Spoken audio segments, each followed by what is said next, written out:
Hello students, आज हम लोग देखेंगे differentiation of inverse trigonometric function.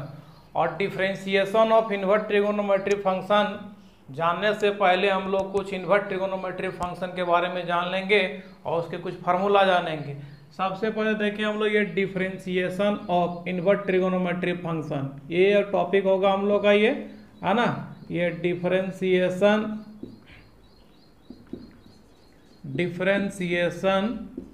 Of inverse trigonometric function, आज हम लोग इसी चैप्टर को पढ़ेंगे।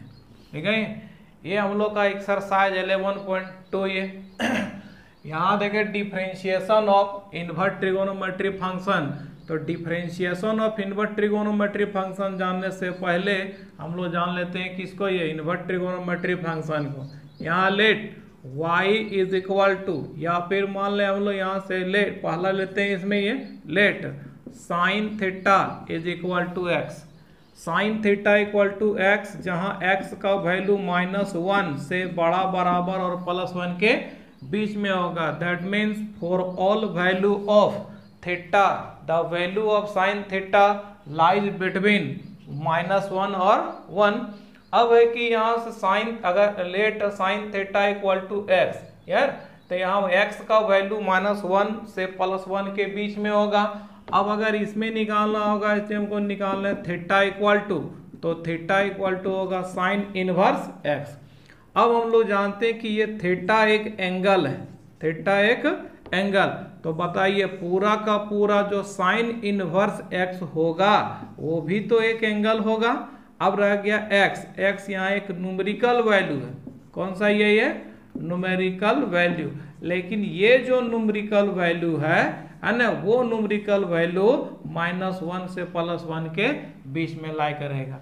मतलब जब साइन थीटा बराबर x तब थीटा बराबर साइन इनवर्स x होगा, लेकिन कंडीशन है कि x का मान -1 से +1 के बीच में होना चाहिए। दूसरा जाने हम लोग ये हो जाएगा if cos theta is equal to x then theta is equal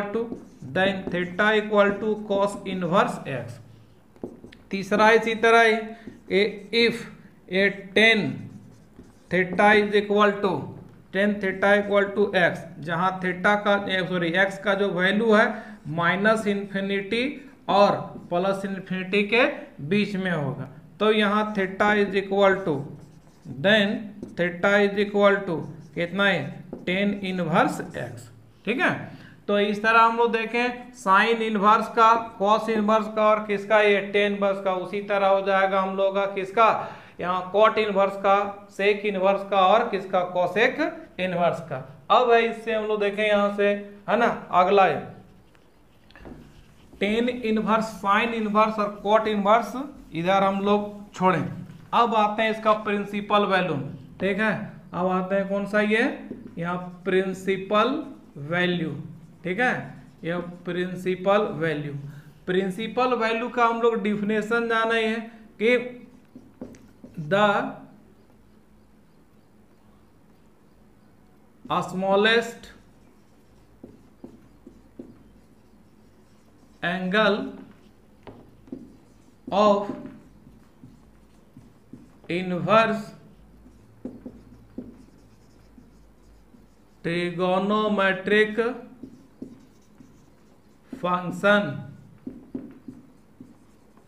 is called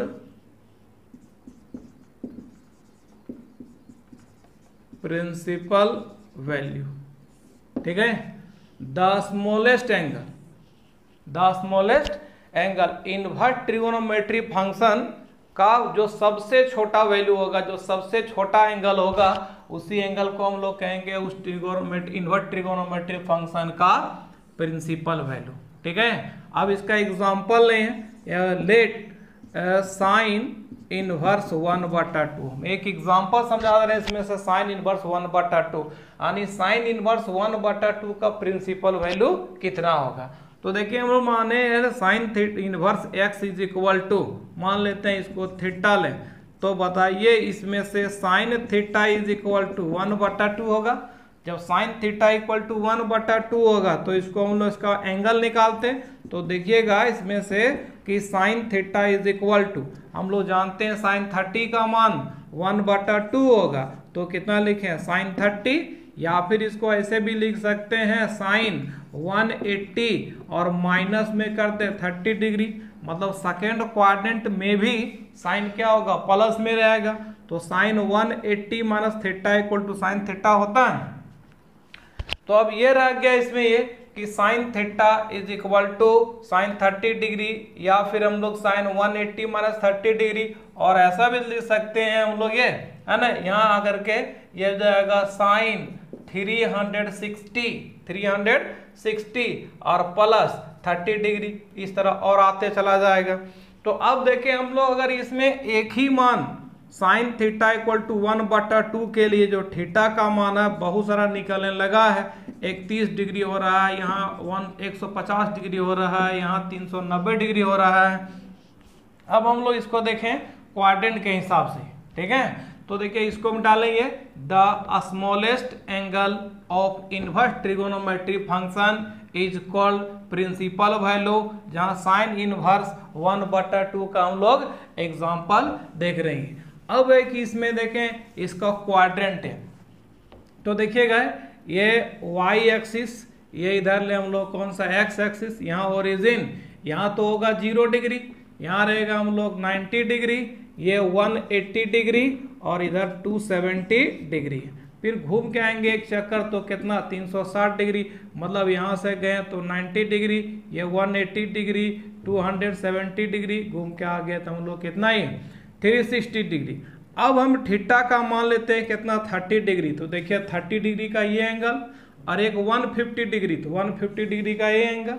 अब है कि ये मेरा 30 डिग्री है, ये 1 यहाँ से यहाँ चले तो 30 डिग्री, यहाँ से लेकर के यहाँ तक चले तो 150 डिग्री, फिर यहाँ से घूम करके अगर हम लोग 360 पार के यहाँ आ गए हैं तो 300 कितना है 90 डिग्री। अब है कि इसको घुमा ले आ गए इसमें, ऐसे भी यहाँ जितना भी हम लोग चक्कर लगाते रहे इसमें, और जो जो एंगल ये दोनों लाइन को है टच करके या टकरा के बनेगा वो एंगल के लिए है ना साइन थीटा का मान 1/2 हो जाएगा। तो देखिए अगर इसमें देखें यहाँ से साइन थीटा, तो देखिए हम लोग कितना हो जाएगा, थीटा का जो वैल्यू होगा वो हो जाएगा 30 डिग्री, या फिर लिखेंगे 30 डिग्री, या हो जाएगा 150 डिग्री, या फिर आगे जाए हम लोग कितना हो जाएगा ये 30 डिग्री 150 डिग्री घूम के आए तो हो जाएगा 390 डिग्री, ठीक है। और आगे चलें इसमें से ये तो कितना हो जाएगा ये जैसे हम लोग का एक चक्कर ले हम लोग यहाँ से 30 डिग्री, ये हो जाएगा 150 डिग्री, घूम करके आए तो 390 डिग्री। अब ये मेरा था मतलब 360 डिग्री और ऐसे घूम करके आए यहाँ तक है तो 150 डिग्री, तो 360 में 150 जोड़ दीजिए, 0 हो गया ये। इसके बाद यहाँ जोड़े तो कितना आ जाएगा 1, ये 510 डिग्री भी हुआ। अब बताइए इसमें से कि थीटा का value 30 degree, 150 degree, 390 degree, 510 degree और भी तो इधर आएगा, है ना। अब है कि इस सब में से जो सबसे छोटा एंगल है तो छोटा एंगल कौन आएगा 30 डिग्री, तो ये हो जाएगा the smallest angle, the smallest angle. तो साइन इनवर्स 1/2 जो 1/2 लिखे थे उसका प्रिंसिपल वैल्यू हो जाएगा 30 डिग्री, ये हो जाएगा द प्रिंसिपल वैल्यू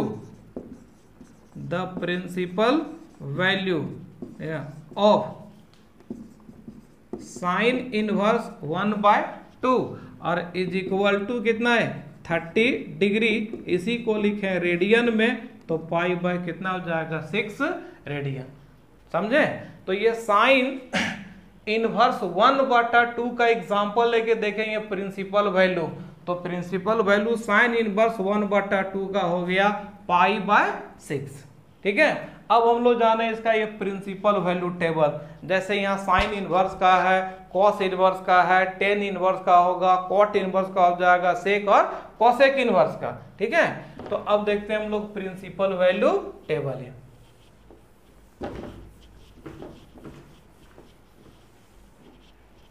अब आए principal value table, principal value table, ठीक है। तो देखिए प्रिंसिपल वैल्यू टेबल, यहां पहले हम लोग theta equal to sine inverse x, theta equal to sine inverse x, फिर ये theta equal to cos inverse x, ठीक। ये हो जाएगा theta is equal to tan inverse x, और ये theta equal to cot inverse x, फिर theta is equal to sec inverse x, और एक और लेते हैं theta equal to cosec inverse x. Clear है, 6 आ गया, ठीक है। तो ये sine inverse x, cos inverse x, tan inverse x, cot inverse x, sec inverse x, cosec inverse x. सबसे पहले जाने हम लोग x का वैल्यू, तो जो x का वैल्यू होगा वो क्या कहलाएगा, हर एक ट्रिगोनोमेट्री इनवर्ट ट्रिगोनोमेट्री फंक्शन का डोमेन, डोमेन मतलब किसका, x का वैल्यू। तो यहाँ साइन इनवर्स x तभी डिफाइंड होगा जब x का वैल्यू -1 और +1 के बीच में होगा, मतलब -1 से बड़ा बराबर और +1 के बीच होगा, ठीक है। इसी तरह कॉस का ये -1 से बड़ा बराबर और +1 के बीच में होगा। टेन इनवर्स के लिए x का मान -∞ से बड़ा और +∞ से छोटा, मतलब -∞ और +∞ के बीच में ये। इसी तरह कोट इनवर्स x का ये ∞ से बड़ा और +∞ से छोटा, लेकिन यहाँ देखिए इसमें ये कि -∞ से लेकर के -1 तक और यूनियन फिर 1 से लेकर के ∞ तक हो गई, ठीक है। इसको लिखे हम लोग क्लोज इंटरवल में, इसको लिखे ओपन इंटरवल। ओपन इंटरवल जिस पे लगाए उसको शामिल नहीं करना है, जिसमें क्लोज लगाए वो शामिल है। तो यहाँ भी हो जाएगा -∞ से -1 तक और यूनियन 1 से लेकर के ∞ तक, ठीक है। अब है कि इसमें थीटा का वैल्यू, थीटा का वैल्यू मतलब ये हो जाएगा इसका प्रिंसिपल वैल्यू, ठीक है, प्रिंसिपल वैल्यू है ना। प्रिंसिपल वैल्यू मतलब यहाँ थीटा का मान। तो देखिए इसमें से थीटा का जो वैल्यू होगा इसका ये, अब है कि साइन इनवर्स एक्स में x का मान -1 से +1 के बीच में, जब x का मान -1 होगा तो थीटा का मान -π/2, मतलब साइन -90 का वैल्यू कितना, -1, और ये साइन 90 का वैल्यू कितना, ये 1। तो जब x का वैल्यू -1 से +1 के बीच में लाई करेगा तो थीटा का वैल्यू -π/2 से +π/2 के बीच में होगा। -π/2 से बड़ा बराबर थीटा और +π/2 के बीच में छोटा होगा। अब यहाँ हो जाएगा 0 से बड़ा बराबर थीटा और कितना ये पाई से छोटा। अब इसमें देखिए टेन इनवर्स वाला में, ठीक है, तो -π/2 से बड़ा होगा थीटा का वैल्यू और π/2 से छोटा रहेगा, ठीक है। अब इसमें हो जाएगा 0 से बड़ा बराबर थीटा और पाई से कितना हो जाएगा, छोटा। इसमें है 0 से लेकर के पाई के बीच में होगा, है ना, लेकिन इसमें 90 को छोड़ देना है, 90 हटा लेते हैं, ठीक है। तो 0 से लेकर के पाई तक, 0 से पाई तक मतलब 0 से 180 तक, लेकिन 90 छूट रहा है। 90 छूटने के कारण है क्योंकि सेक अगर 90 का हम लोग मान लेते हैं, सेक 90 का, तो सेक 90 का वैल्यू हो जाएगा इन्फिनिटी, जबकि इन्फिनिटी कोई एग्जैक्ट पॉइंट नहीं है। यहाँ देखे इसमें ये -π/2 से +π/2 के बीच में होगा, लेकिन इसमें 0 को छोड़ देना है। 0 को छोड़ने के कारण ये कॉसेक 0 का मान कितना अनडिफाइंड होगा, ठीक है। तो अब हम लोग देखें इसमें ये प्रिंसिपल वैल्यू टेबल, और ये प्रिंसिपल वैल्यू टेबल हम लोग को बढ़िया से याद रखना है, ठीक है, ताकि क्वेश्चन बनाने में हम लोग दिक्कत नहीं। भले अभी हम लोग इनवर्ट ट्रिगोनोमेट्री फंक्शन डिफरेंशिएशन वाले चैप्टर में पढ़ रहे हैं, लेकिन इतना ही फार्मूला हम लोग इनवर्ट ट्रिगोनोमेट्री फंक्शन में भी यूज करेंगे, जो एक्सरसाइज 4.1 होगा। तो जब 4.1 हम लोग पढ़ेंगे तो फिर यही वाला काम कर जाएगा, केवल वहां क्वेश्चन आंसर बनाएंगे हम लोग, ठीक है। कोई दिक्कत है?